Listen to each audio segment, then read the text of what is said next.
ఆవిర్భావం తెలంగాణ జాగృతి సంస్థ మీ అందరికీ తెలుసు.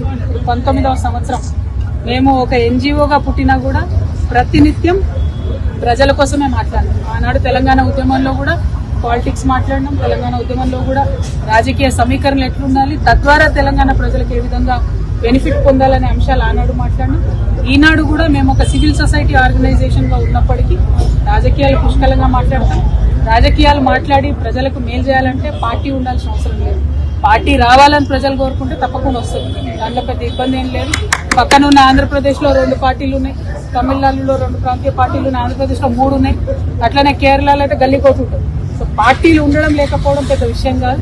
జాగృతి పార్టీగా మారడం కూడా పెద్ద విషయం కాదు. కానీ దానికి కూడా ఒక సమయం, సందర్భం, ప్రజలకు అవసరం. అల్టిమేట్ గా నాకేం లాభం ఏ పార్టీ అయితే? ప్రజలకు లాభం కావాలి, నా కోసం కాదు కదా పార్టీ. సో దానికోసమే ఈ పర్యటన చేస్తూ ఉన్నాం. ఈ పర్యటనలో మళ్ళీ మీ దగ్గర కూడా వస్తాం. అప్పుడు మళ్ళీ మిమ్మల్ని కూడా కలుస్తాం. మీ సలహాలు ఇవ్వాలి, ఎట్లా మన యాదాద్రిని డెవలప్ చేసుకోవాలి అని దాని నుండి ఒక ఆలోచన తీసుకుంటాం. Thank you. జై తెలంగాణ.